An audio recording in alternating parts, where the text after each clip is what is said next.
நம்ம இந்திய அணி ஜிம்பாப்வே அணிக்கு எதிராக இப்போ விளையாண்டிருக்க ஃபர்ஸ்ட் T20 ஆட்டத்தில் 13 ரன் வித்தியாசத்தில் யாருமே எதிர்பார்க்காத விதமாக அதிர்ச்சி தரும் திடுக்கிடும் தோல்வியை தற்போது நம்ம இந்திய அணி அடைஞ்சிருக்காங்க. இப்படி இருக்க இந்த தோல்விக்கு முக்கியமான காரணம் கேப்டனான சுப்மன் கில் அவர்தான்.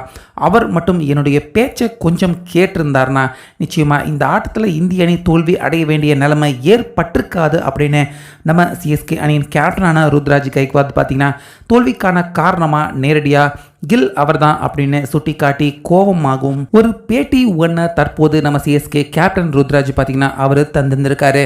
ஸோ அதில் என்ன சொல்லியிருக்காரு அப்படின்னு பார்த்தீங்கன்னா, ஃபஸ்ட்டு நம்ம இந்தியா டாஸ் ஜெயிச்சோம்னா நம்ம ஃபஸ்ட்டு பேட்டிங் பண்ணலாம், ஜிம்பாப்வே அணியை பேட்டிங் பண்ண சொல்ல வேணாம் அப்படிங்கிற அட்வைஸை தான் சுப்மன் கில் அவருக்கு கொடுத்ததாகும். ஆனால் அப்படியெல்லாம் வேண்டாம், பிச் ஸ்லோவராக பிச்சாக இருக்கிற மாதிரி இருக்குது, அதனால் ஃபஸ்ட்டு அவங்க பேட்டிங் பண்ணட்டும் அப்படின்னு தன்னுடைய யோசனையை கில் நிராகரித்ததாக பார்த்தீங்கன்னா ருத்ராஜ் அவர் சொல்லியிருக்காரு. அது மட்டும் இல்லாமல் இன்னைக்கு ஓப்பனராக கில் அவர் கூட தான் ஓப்பனராக களம் இறங்க விருப்பப்படுறேன் அப்படிங்கிறதையும் பார்த்தீங்கன்னா ருத்ராஜ் அவர் சொன்னதாக தெரிவிச்சிருக்காரு. ஆனால் சுப்மன் கில் அதையும் பார்த்தீங்கன்னா அவர் ஏற்க மறுத்திருக்காரு. அதாவது தான் கூட ஏற்கனவே அபிஷேக் சர்மா அவர் தான் ஓப்பனராக இறங்கணும் அப்படின்னு தான் ப்ரெஸ் மீட்டில் சொல்லிட்டதாகவும், அதனால் அந்த முடிவை கண்டிப்பாக மாற்ற முடியாது, ஓப்பனராக நானும் அபிஷேக் சர்மாவும் தான் இறங்க போகிறோம் அப்படின்னு அந்த இடத்துலையும் தன்னுடைய யோசனையை கில் அவர் நிராகரிச்சதா வருத்தப்பட்டு நம்ம ருத்ராஜ் பார்த்தீங்கன்னா அவர் குறிப்பிட்டிருக்காரு. ஸோ இந்த இரண்டில் ஏதாவது ஒரு இடத்துலையாவது கில் தன்னுடைய பேச்சை கேட்டிருந்தார்னா, அட்லீஸ்ட் நானாவது ஓப்பனராக இறங்கியிருந்தேன்னா நிச்சயமாக விக்கெட்டை இழக்காமல் விளையாண்டுருப்பேன். மூன்றாவது பொசிஷன் சில நேரங்களில் தான் எனக்கு கை கொடுக்குது, பெரும்பாலான இடங்களில் எனக்கு மூன்றாவது பொசிஷன் கை கொடுக்கறதே இல்லை, அதனால தான் இந்த மேட்ச்சில் தான் சீக்கிரமாக அவுட் ஆக வேண்டிய நிலைமை ஏற்பட்டுருச்சு அப்படின்னு ருத்ராஜ் சொல்லியிருக்காரு.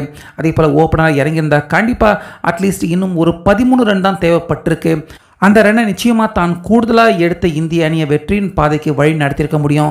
பவுலிங் பண்ணுறப்பையும் சரி, பேட்டிங் பண்ணுறப்பையும் சரி, சுப்மன் கில் தன்னுடைய பேச்சை எந்த ஒரு இடத்துலையுமே கேட்கக்கூடாது அப்படின்னு முடிவு எடுத்து இந்த தொடரில் அவர் செயல்படுறாரு.